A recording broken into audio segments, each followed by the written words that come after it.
Hello मेरे प्यारे दोस्त। तो आप सभी लोग कैसे हैं? उम्मीद करते हैं कि आप सभी लोग बहुत ही अच्छे होंगे। तो जिस प्रकार से हमारी करेंट अफेयर्स की क्लास चल रही है और अपने रफ्तार में चल रही है सुबह 6 बजे, तो आपकी अपनी परिवार रुक्मिणी परिवार में आप सभी मिलकर के हमारे साथ करेंट अफेयर्स की तैयारी करें, क्योंकि करेंट अफेयर्स हम लोग जानते हैं कि हर एक एग्जाम के लिए इम्पोर्टेंट होते हैं। तो ज़्यादा वक्त बर्बाद नहीं करेंगे, हम लोग अब सबसे पहले क्वेश्चन की ओर चलेंगे। फर्स्ट जो क्वेश्चन है मेरा वो क्या चीज़ है? फर्स्ट क्वेश्चन जो हमारी है वो क्या चीज़ है वो देख लीजिए। बंगाल की खाड़ी में बने साइक्लोन का नाम मोचा किस देश ने रखा है? तो किस देश ने रखा है? सबसे पहले हम लोग जानेंगे कि मोचा एक साइक्लोन है, एक चक्रवात है। वो बहुत ही तेज़ी से हाल फिलहाल में यानी कि 9 मई से जो साइक्लोन की शुरुआत है वो हुई है, और यह अरब देशों जो है अरब सागर से होते हुए अभी लाल सागर में भी इसका जो है प्रभाव पड़ा है, और यह जो है धीरे धीरे बढ़ता हुआ और इसका रफ्तार जो है काफ़ी तेज़ी से बढ़ रही है। और ये जो हाल फिलहाल के बात करें तो इसकी जो रफ्तार 165 किलोमीटर पर घंटा हो गई है, और 165 किलोमीटर की रफ्तार से चली आ रही है। भारत के कुछ राज्यों को बहुत ही प्रभावित करने वाली है। तो भारत राज्यों के बारे में अब कौन कौन राज्य को जो प्रभावित करेगा उसके बारे में मैं आप सभी लोगों को बता देता हूँ। तो बंगाल की खाड़ी में बने साइक्लोन नाम मोचा किस देश ने रखा है? तो सबसे पहले बताएंगे कि यमन देश ने रखा है। किस देश ने रखा है? यमन देश ने रखा है। और बताते हैं कि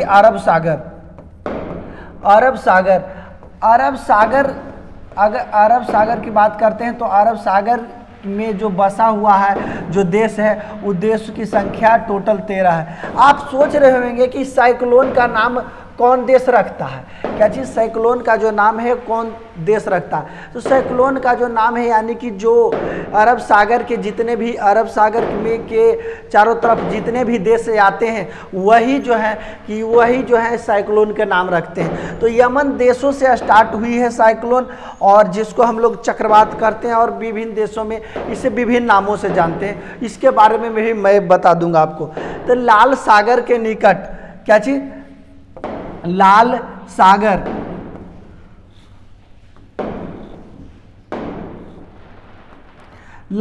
के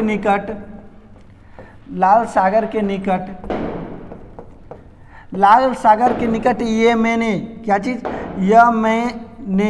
यमेने नामक एक शहर है। क्या चीज़? यमेने नामक एक शहर है। इस शहर में एक मोचा नाम का एक स्थान है। इसी नाम से जो है इस साइक्लोन को नाम रखा गया है, क्योंकि यहीं से जो है साइक्लोन जो उठी है। और साइक्लोन का इस प्रकार से उठती है, पहले लो प्रेशर से एकाएक हाई प्रेशर की ओर जाती है, तब जो है साइक्लोन जो है उठी है, और अरब सागर में है। यह धीरे धीरे विशाल होते जा रही है। और सबसे पहला बता देते हैं कि सबसे पहला नामकरण करने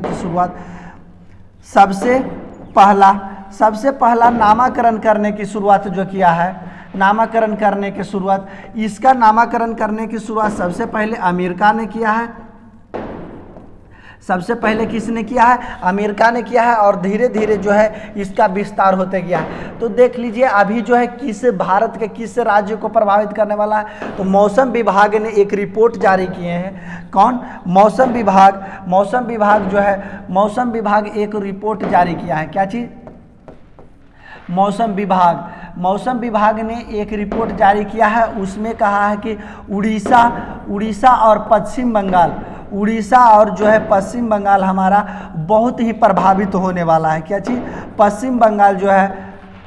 पश्चिम बंगाल वो बहुत ही प्रभावित होने वाला है।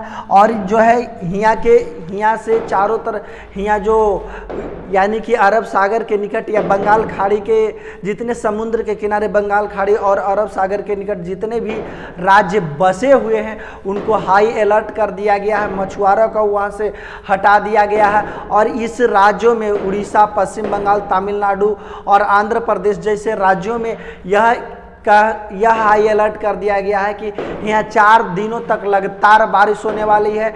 और जो है समुद्र ये साइक्लोन इतना भयानक है, इतना भयानक अपने रफ्तार को पकड़ लिया है कि धीरे धीरे इनके जो चपेट में, यानी कि कह सकते हैं कि हम लोग की छत के बंगला जो है जिस प्रकार से पक्षी का घोंसला उड़ते आप लोग देखे होंगे, उसी प्रकार से जो है यह घोंसला की तरह उड़ रहा है। तो इसका नामकरण कौन करता है? तो जानते हैं कि नामकरण कोई नहीं, जो अरब सागर और लाल सागर के निकट, अरब सागर के निकट जो जितने भी देश हैं वह 13 देश हैं, ये इन्होंने बारी बारी से नामकरण करते हैं। तो क्या एक पर एक नामकरण नहीं, इसको जो नामकरण जिस देश के निकट से जौन साइक्लोन चक्रवात की उफान होती है वही देश इसका नामकरण भी करता है। तो नेक्स्ट अब चलते हैं सबसे पहले, और मैं कुछ बता देता हूं आप लोग को, देख लीजिए इधर, यानी कि अमेरिका में इसे क्या कहा जाता है? तो हरिकेन कहा जाता है। क्या चीज़? हरिकेन कहा जाता है। कैरेबियन सी में क्या कहा जाता है? हरिकेन कहा जाता है। यानी अमेरिका और कैरेबियन सी में इसको हरिकेन के नाम से जानते हैं। और तो अमेरिका में एक नाम से आप जानते हैं टोर्नेडो। क्या चीज़? टोर्नेडो के नाम से जानते हैं। तो अमेरिका में हरिकेन और टोर्नेडो को नाम से जानते हैं। कैरिबियन सी में हरिकेन के नाम से जानते हैं। चाइना सी, यानी चाइना का जो सी है उसको में टाइमन के नाम से जानते हैं। हिंद महासागरीय पाइकल साइक्लोन, हिंद महासागर में क्या चीज़, इसको क्या चीज़ कहते हैं? हिंद महासागर में इसको क्या चीज़ कहते हैं? Tropical cyclone. क्या चीज़? Tropical cyclone. इसको मैं लिख देता हूं बढ़िया से,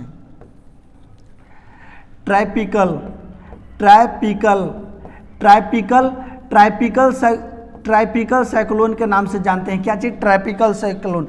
जापान में इसको टाइफू के नाम से जानते हैं। जापान में इसे क्या चीज़? टाइफू के नाम से जानते हैं। और फिलीपींस में इसे बगैच के नाम से जानते हैं। फिलीपींस में इसको क्या चीज़? बगैचो।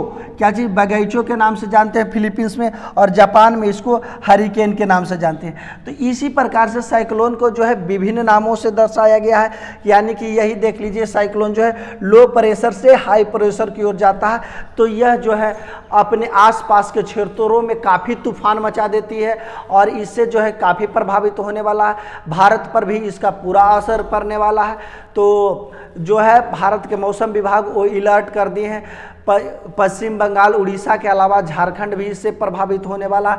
लेकिन सबसे बड़ी बात तो यह है कि बिहार इतना अटल है कि बिहार को इससे कोई प्रभावित होने वाला ही नहीं है। नेक्स्ट देख लेते हैं क्या चीज़ है। किस वर्ष के गणतंत्र दिवस समारोह में मार्चिंग दस्ता में सिर्फ महिलाओं को शामिल किया गया है?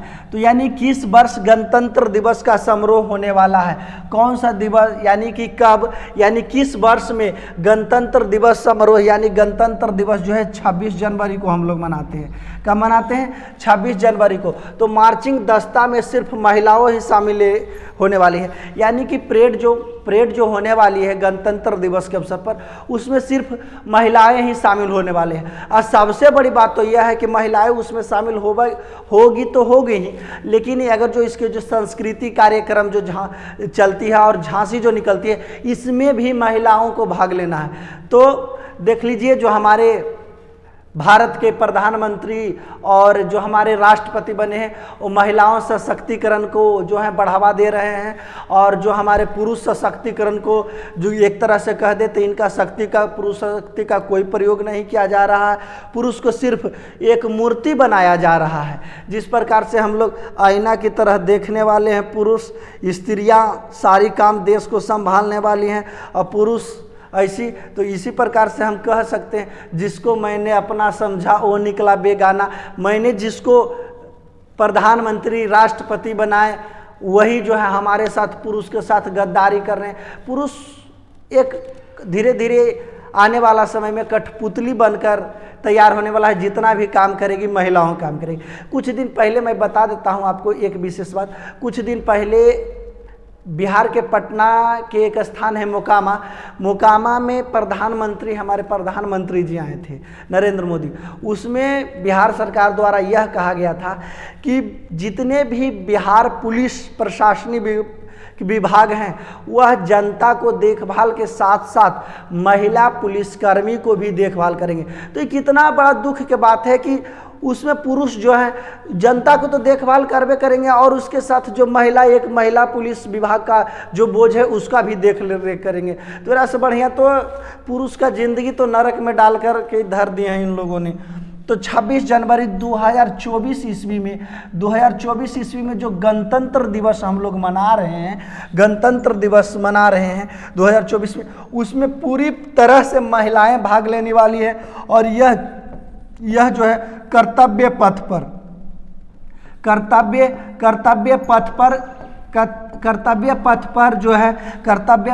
परेड का आयोजन किया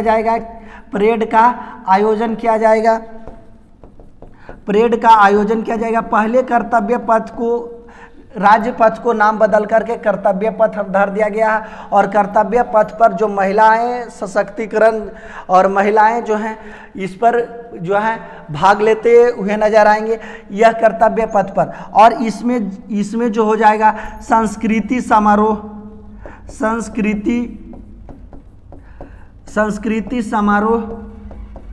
समारोह और झांसी जो निकलने वाली है, क्या चीज़, झांसी जो निकलने वाली है, इस झांसी में भी महिलाएं ही भाग लेने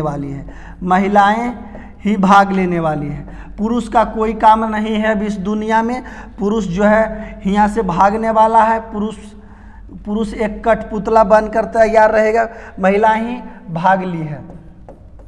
पुरुष का इसमें कोई जो 2024 में जो कर्तव्य पथ पर जो परेड किया जाएगा, संस्कृति समारोह होगी, झांसी निकाली जाएगी, उसमें सिर्फ जो है महिलाएं ही भाग लेगी, पुरुष का कोई काम नहीं है। ये पहला बार नहीं हुआ। जब 2021 ईस्वी में महिलाएं पहला बार ही नहीं भाग ली है। 2021 ईस्वी में जो फ्लाइट लेफ्टिनेंट थे, हमारे फ्लाइट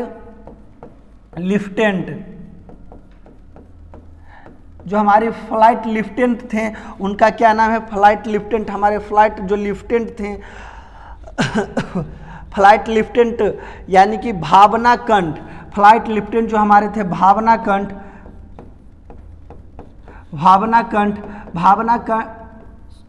कंठ ने, इन्होंने पहली बार महिलाएं की तरफ से ही पहली महिला हैं जो इस परेड में भाग लिए थे गणतंत्र दिवस के परेड में।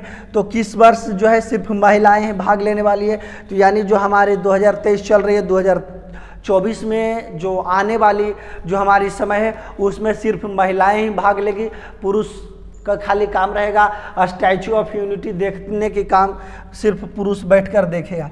या देखिए जितने भी सांस्कृतिक कार्यक्रम जो परेड होगी कर्तव्य पथ पर, उसका झांसी जो निकलेगा वो महिलाएं के द्वारा ही झांसी निकाली जाएगी और पुरुष के द्वारा कुछ कार्यक्रम नहीं होगा। तो पुरुष को आराम तो मिल गया कम से कम। और जो इसमें परेड भी किया जाएगा वो महिलाएं द्वारा ही परेड की जाएगी, पुरुष द्वारा जो है परेड को सिर्फ देखा जाएगा। नेक्स्ट देख लीजिए, किस पड़ोसी देश में पूर्व पीएम इमरान खान की गिरफ्तारी की गई है। तो कौन सा देश, ये तो जानते हैं कि इमरान खान जो है पाकिस्तान के पूर्व मुख्यमंत्री हैं। तो पाकिस्तान के पूर्व मुख्यमंत्री हैं। अभी आप लोग जानते होंगे कि पाकिस्तान में जो गृह युद्ध की स्थिति उत्पन्न हो गई है, यहाँ पाकिस्तान के पूर्व मुख्यमंत्री इमरान खान को गिरफ्तारी की गई है। और किस मामले में की गई है, तो ट्रस्ट घोटाला के मामले में किए गए हैं।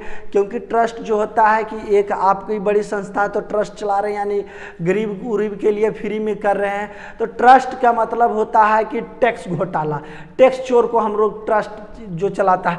तो हमें भी मौका दीजिए आप लोग कि ताकि हम भी ट्रस्ट घोटाला करें। सरकार को कोई टैक्स, अगर जो कोई ट्रस्ट चलाते तो सरकार को टैक्स नहीं देनी होती है, टैक्स प्रूफ। तो यही इमरान खान जो है इमरान खान और इमरान खान के पत्नी मिलकर के एक ट्रस्ट चलाते थे। वो पाकिस्तान के बहुत सारे घोटाले भी किए हैं, क्या चीज़, बहुत सारे इसमें घोटाले भी किए हैं। और हाल फिलहाल में 9 मई को, क्या चीज़, 9 मई को इमरान खान यानी कि पूर्व हुआ के जो प्रधानमंत्री हैं इमरान खान को गिरफ्तारी की गई है पैरामिलिट्री द्वारा। क्या चीज़,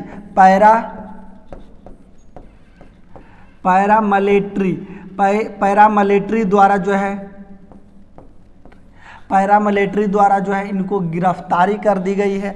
और जो है जब इन्होंने बैठे थे, इन्होंने जब एक मीटिंग कर रहे थे बैठ कर के, तो पैरामिलिट्री द्वारा इनको शीशा तोड़ करके गिरफ्तारी की गई है। और हम मोदी जी से एक बात कहना चाहेंगे कि यही मौका है नहला पर दहला मारने की। उधर पाकिस्तान में गृह युद्ध की स्थिति बना हुआ है, तो इधर आप जो हैं पोक को अपना बनाने की कोशिश करेंगे मोदी जी। जरूर मोदी जी के दो दिमाग में जरूर ही चल रही हुई कि इस बार किसी तरह से पोक जो है हमारा हो जाए और पाकिस्तान जो है अलग हो जाए।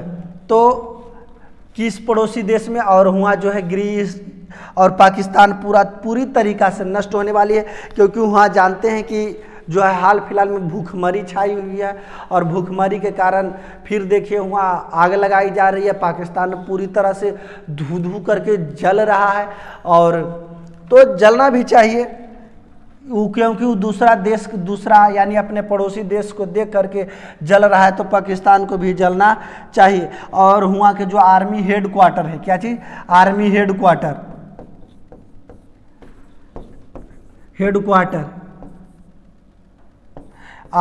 क्वार्टर में आग लगा दी गई है। आर्मी हेड क्वार्टर भी धू धू करके लहकते हुए नजर आ रहा है। अब देखते हैं हम नेक्स्ट क्वेश्चन का, देखते हैं आपको, किस पड़ोसी देश में सुप्रीम कोर्ट ने समलैंगिकता को अपराध की श्रेणी से मुक्त करने के विधेयक को हरी झंडी दिखाई है? तो कौन सा देश जो भारत के पड़ोसी देश है? पड़ोसी देश, सबसे पहले हम लोग जानेंगे कि समलैंगिकता किसको कहते हैं। समलैंगिकता का मतलब होता है, जानते हैं क्या चीज़, यानी पुरुष बराबर पुरुष, यानी समलैंगिकता का मतलब होता है समान जनरेशन में शादी करना। जिस प्रकार से हम पुरुष हैं तो पुरुष से ही ब्याह करें शादी करेंगे, महिला हैं तो महिला से ही शादी करेंगे। इसमें पुरुष का कोई काम ही नहीं रह जाएगा, महिला का कोई काम, यानी कि महिला से शादी करेगी, पुरुष बेचारा ढनक करके मरेगा, इसको कोई काम नहीं है पुरुष में। देख, इससे पहले मैं क्वेश्चन बताया हूँ आपको कि पुरुष जो है 2024 में परेड में भी, गणतंत्र दिवस का परेड में ही नहीं भाग लेगा, नहीं झांसी में भाग लेने देगा, इसको खाली देखते रहना है। तो जितना भी महिलाएं लोग हैं शादी करेगी लड़कियां लोग, तब लड़का लोग की खाली चुपचाप क्या चीज़, उसके शादी में जाना है, रसगुल्ला पुड़ीजे उड़ाना है। तो समलैंगिकता का मतलब होता है क्या चीज़, सेम जनरेशन से शादी करना। यानी आप पुरुष हैं तो पुरुष जाति से शादी कीजिए, महिला हैं तो महिला से जाति से, यानी कि पुरुष है तो पुरुष से शादी कीजिए, अगर जो वुमेन है तो वुमेन से शादी कीजिए। इसमें जो है पुरुष स्त्री का कोई काम नहीं। समलैंगिकता जो है तो इसको श्रीलंका में क्या चीज़, श्रीलंका में इसको गैर कानूनी घोषित कर दिया गया है, गैर कानूनी घोषित कर दिया गया है। और वहाँ के जो प्रधानमंत्री हैं, पीएम जो वहाँ के हैं प्रधानमंत्री, उन्होंने बोले हैं कि अगर जो ऐसा कोई करता है तो उसे जेल भेजा जाएगा। क्या चीज़, जेल भेजा जाएगा। लेकिन धीरे धीरे वहाँ भी देख रहे हैं कि स्थिति सुधरती हुई नज़र आ रही है, और उसको जो है वहाँ के जो LGBTQ एक संस्था है, LG समलैंगिकता के जो एक संस्था है, उसके द्वारा यह बताया गया है कि इस पर जो है हम सोच समझ करके कुछ दिन में विचार करेंगे। और भारत में भी जो समलैंगिकता की जो केस चल रही है वो धीरे धीरे जोड़ पकड़ता जा रहा है, और आधा काम तो हो ही गया है। और समलैंगिकता भारत में ही, ऐसे तो भारत में मान्य है यही कि आप सेम जनरेशन से शादी कर सकते हैं, लेकिन जो कोर्ट में पेशी की गई है और धीरे धीरे इसकी मान्यता भी मिल रही है। और उम्मीद है 100% कि भारत में भी समलैंगिकता जो है लागू हो जाएगी। और फिर सबसे पहले समलैंगिकता लागू करने वाला देश कौन है? तो सबसे पहले समलैंगिकता लागू करने वाला कौन देश है? इंग्लैंड है। और हम बता देते हैं अमेरिका में भी समलैंगिकता लागू है, और भारत में भी बहुत जल्द लागू होने वाला है। तो क्या चीज़ होगा, हमारा जो पड़ोसी देश है श्रीलंका, उसमें जो है समलैंगिकता लागू होने वाली है। नेक्स्ट देखते हैं, पब्लिक है, क्या चीज़, पब्लिक सर्विस कैटेगरी में पुलित्जर पुरस्कार 2023 का विजेता का नाम बताइए।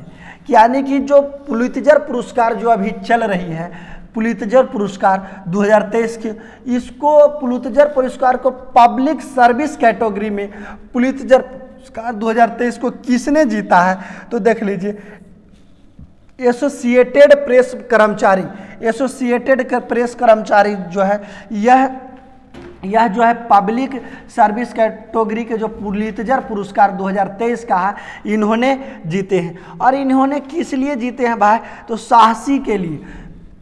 हम लोग जानते हैं कि अभी रूस और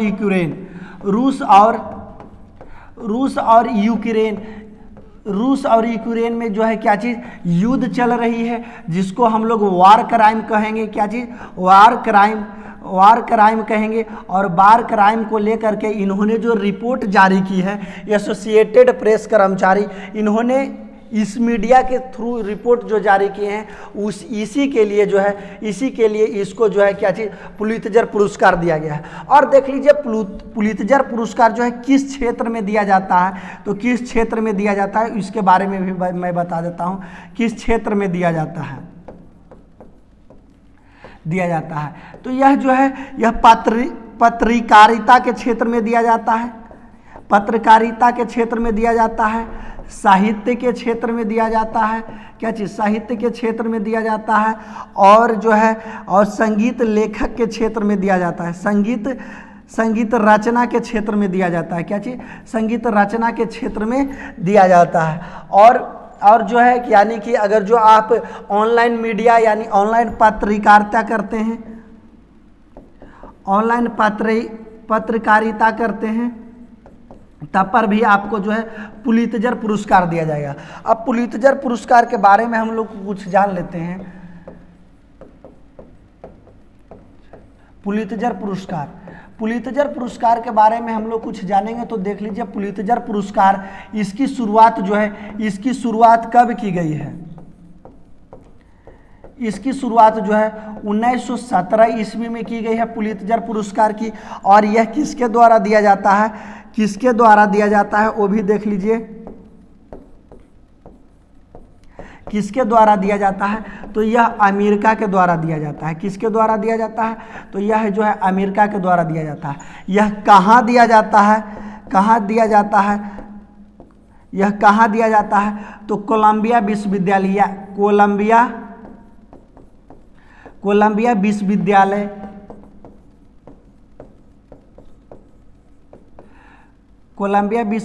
जो अमेरिका में है, कोलंबिया विश्वविद्यालय, उसी के द्वारा जो है दिया जाता है।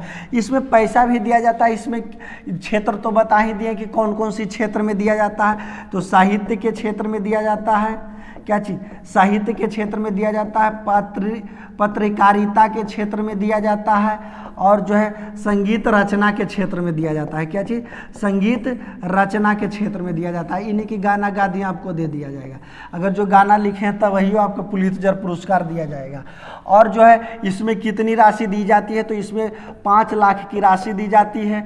और एक अर्जुन का जो है प्रतिमा दिया जाता है। अर्जुन का पीतल का प्रतिमा दिया जाता है। किस चीज़ की प्रतिमा दिया जाता है, तो अर्जुन की कांस्य की प्रतिमा दिया जाता है। कांस्य की प्रतिमा दिया जाता है। यही है हमारा पुलित्जर पुरस्कार। नेक्स्ट हम लोग चलते हैं international reporting public service category में पुलित्जर पुरस्कार 2023 का विजेता किसे बनाया गया है, तो द न्यूयॉर्क टाइम्स के कर्मचारी को जो क्या चीज़ है, international reporting public service category में दिया गया है। अगर जो आपसे पूछ दे पब्लिक सर्विस कैटेगरी में इंटरनेशनल और पब्लिक सर्विस कैटेगरी, तो पब्लिक पूछेगी तो एसोसिएटेड प्रेस कर्मचारी अगर हो जाएगी। और अगर जो international reporting public service category पूछ देगी तो द न्यूयॉर्क टाइम्स के कर्मचारी को दिया गया है। द न्यूयॉर्क टाइम्स के कर्मचारी को, सिर्फ पब्लिक अगर जो पूछ देती है तो एसोसिएटेड प्रेस कर्मचारी को दिया गया है। क्या चीज़, एसोसिएटेड प्रेस कर्मचारी को जो है दिया गया है। और इन्होंने क्या काम किए हैं, यानी कि जो रूस और यूक्रेन, जानते हैं कि रूस और यूक्रेन में जो युद्ध चल रही है, उस युद्ध में जा करके इन्होंने कितना हत्याएं हुई है, और साहसी पूर्वक इन्होंने अपनी रिपोर्टिंग को साहसी पूर्वक दिखाया है कि यह जो है रूस यूक्रेन में इस प्रकार से हत्याएं की है, और इसको जनता के सामने दिखाया है। तो अमेरिका के तो इशू जानते हैं कि रूस विरोधी है, इसलिए जो रिपोर्ट जारी किए हैं इसके लिए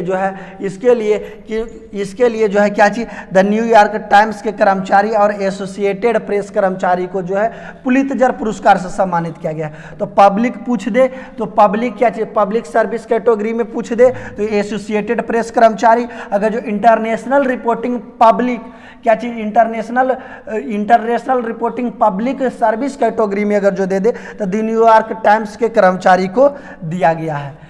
अब पुलित्जर पुरस्कार 2023 के बारे में हम लोग कुछ बात कर लेते हैं।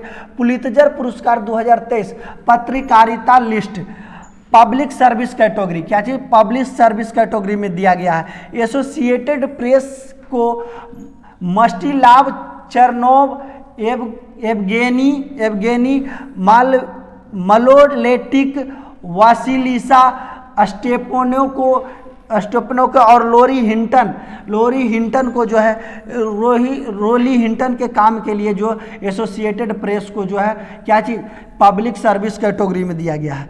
ब्रेकिंग न्यूज रिपोर्टिंग कैटेगरी में किसे दिया गया है, तो लॉस एंजल्स टाइम के कर्मचारी को दिया गया है। और देख लीजिए इन्वेस्टिगेटिव रिपोर्टिंग कैटेगरी में किसे दिया गया है, तो द वॉल स्ट्रीट जर्नल के कर्मचारी को दिया गया है। तो ये आपको पुलित्जर पुरस्कार अभी जो चल रही है 2023 को, तो हर एक एग्जाम के लिए इम्पोर्टेंट होगी, तो इसको आप VVI स्टार लगा लीजिएगा और इसको आराम से कहीं नोट कर लीजिएगा, क्योंकि 2023 तक तो ये 100% काम देने वाली है पुलित्जर पुरस्कार। तो पुलित्जर पुरस्कार 2023 में पत्रकारिता के क्षेत्र में देख लीजिए, पब्लिक सर्विस कैटेगरी में एसोसिएटेड प्रेस को मस्टिस्लाव चेरनोव एवगेनी मालोस्टेक वासिलिसा स्टेपनो को और लोरी हिंटन को के काम के लिए जो है दिया गया है। ब्रेकिंग न्यूज रिपोर्टिंग कैटेगरी में किसे दिया गया है, तो लॉस एंजल टाइम्स के कर्मचारी को दिया गया है। इन्वेस्टिगेटिव रिपोर्टिंग कैटेगरी में किसे दिया गया है, द वॉल स्ट्रीट जर्नल के कर्मचारी को दिया गया है। तो इसको आपको ध्यान से याद करनी होगी। नेक्स्ट देख लेते हैं, हाल ही में इसरो, क्या चीज, इसरो के किस नाम किसे छात्रों के लिए जो है ऑनलाइन प्रशिक्षण कार्यक्रम शुरू किया गया है, तो स्टार्ट ऑनलाइन, वो जो ऑनलाइन सिस्टम का नाम है उसका क्या, ऑनलाइन सिस्टम का नाम है स्टार्ट, क्या चीज़ नाम है, स्टार्ट।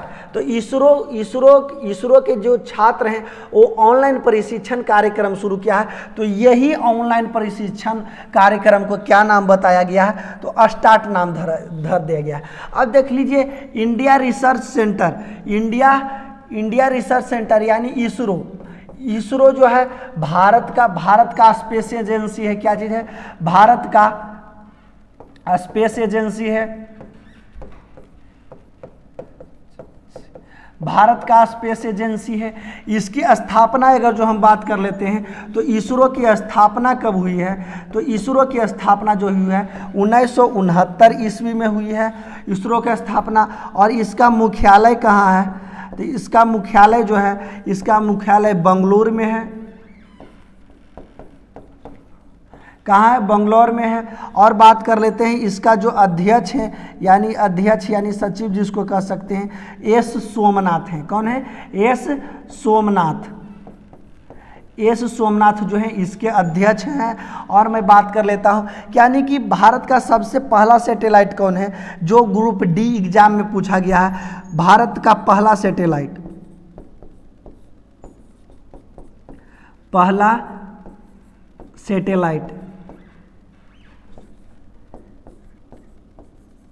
भारत का पहला सैटेलाइट कौन है, आर्यभट्ट। कौन है, आर्यभट्ट। ये तो सभी लोग जानते होंगे, मैं उन लोगों को लिए बताया हूं जो कुछ लोग जो हैं इसको नहीं जानते होंगे। तो भारत का पहला सैटेलाइट कौन है, आर्यभट्ट। और अंतरिक्ष में जाने वाले पहले भारतीय कौन है, अंतरिक्ष में जाने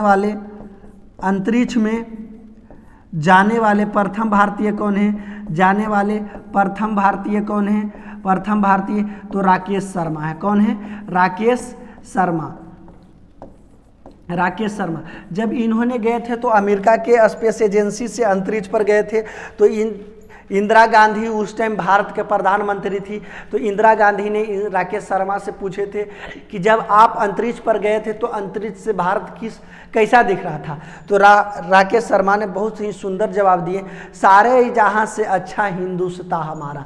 यही राकेश शर्मा बताए थे इंदिरा गांधी को कि जो है स्पेस, जब स्पेस से हम भारत को देखें अंतरिक्ष से, तो भारत जो है सारे जहां से अच्छा हिंदुस्तान हमारा, इन्होंने कह करके भारत को बताए थे।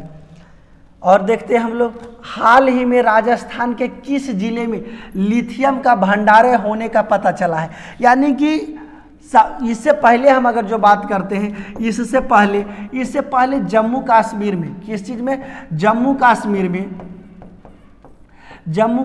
में है, जो जम्मू कश्मीर में क्या चीज़ है, जम्मू कश्मीर में लिथियम का विशाल भंडार मिला था, जिसमें कितना 50 लाख टन, कितना 50 लाख टन मिलने की संभावना थी। क्या चीज़, 50 लाख टन। और हम जानेंगे सबसे पहले कि लिथियम क्या चीज़,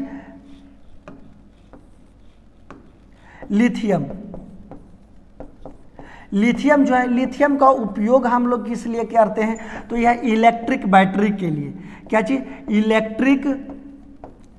इलेक्ट्रिक सेल के लिए, यानी इलेक्ट्रिक सेल के लिए। तो क्या चीज़, इलेक्ट्रिक सेल, इससे जो है इलेक्ट्रिक सेल बनाया जा सकता है, यानी इलेक्ट्रिक बैटरी बनाया जा सकता है।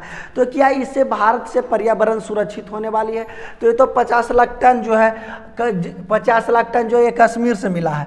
और बताया गया है कि राजस्थान से इससे भी अधिक मिला है। तो राजस्थान के कहाँ मिला है, नागौर जिला में मिला है। कहाँ मिला है, नागौर जिला में मिला है। और बात कर लेते हैं तो इलेक्ट्रिक सेल के लिए। और जैसे देखिए कि लिथियम का विशाल भंडार मिला है, तो ऐसे तो जानते हैं कि लिथियम में सबसे प्रथम नंबर पर, लिथियम में प्रथम नंबर पर कौन देश है, प्रथम नंबर पर कौन देश है, तो लिथियम में प्रथम नंबर देश पर है जो चिली है। कौन है, चिली।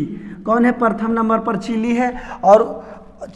और भारत में ही जो है दो राज्यों में खोजा चला गया है, जम्मू कश्मीर और राजस्थान के नागौर में इसका विशाल भंडारण मिला है, जिसे दूसरे देशों पर जो सेल बनाई जाती थी, दूसरों देशों पर डिपेंड किया जाता था, उससे धीरे धीरे कम हो रहा है। और हम यह कह सकते हैं कि भारत धीरे धीरे जो है पेट्रोल को समाप्त करेगा और बैटरी से जो है वाहन चलने वाली गाड़ी निकाल देगी, क्योंकि हमारे पास अब लिथियम का फुल भंडार मिल गया। अब लिथियम की कोई कमी होने वाली नहीं है। तो इसे इलेक्ट्रिक बैटरी बनाया जाएगा और उसी से कार, गाड़ी, जितना भी मोटर गाड़ियाँ हैं, उसी बैटरी सिस्टम से चलाया जाएगा। क्या चीज़, बैटरी सिस्टम से। और मैं बात कर लेता हूं कि अभी जब राजस्थान के बारे में जान ही रहे, तो राजस्थान में कितना जिला बन गया है, तो इसमें जो है जिला की संख्या बढ़ाई गई थी और वर्तमान में राजस्थान में अभी 50 जिला है। कितना जिला है, 50 जिला है। इससे पहले अगर जो बात कर लेते हैं तो पहले जो है राजस्थान में मात्र 33 जिला था और 33 जिला से बढ़ा करके 50 जिला। और यहाँ के जो है मुख्यमंत्री कौन है, मुख्यमंत्री तो अशोक गहलोत है। कौन है, अशोक गहलोत। अशोक गहलोत जो है राजस्थान के मुख्यमंत्री हैं। और इन्होंने लड़कों के लिए और लड़कियों के लिए सबसे बढ़िया फंड हाल फिलहाल में लाए थे कि लाए थे कि अगर जो आप अंतर्जातीय विवाह करते हैं तो आपको जो है राजस्थान सरकार जो है 10 लाख की इनामी राशि देगी। और देख लीजिए, यामी ग्रैंड प्रिक्स 2023 का विजेता कौन बने हैं, तो मैक्स वेरस्टैपेन बने हैं। कौन, मैक्स वेरस्टैपेन बने। उसके बाद देख लीजिए करंट अफेयर्स के बाद हम लोग स्टैटिक चलते हैं। तो आज स्टैटिक्स के लिए आपको अनुच्छेद लेकर के आए हैं। कौन, अनुच्छेद आपको लेकर के आए हैं। तो अनुच्छेद हमारे साथ पढ़िए। अनुच्छेद 1, मैं टोटल अनुच्छेद को लाऊंगा धीरे धीरे। अनुच्छेद 1 भारत राज्यों का संघ है। अनुच्छेद 1 में क्या चीज़ है, भारत राज्यों का संघ है।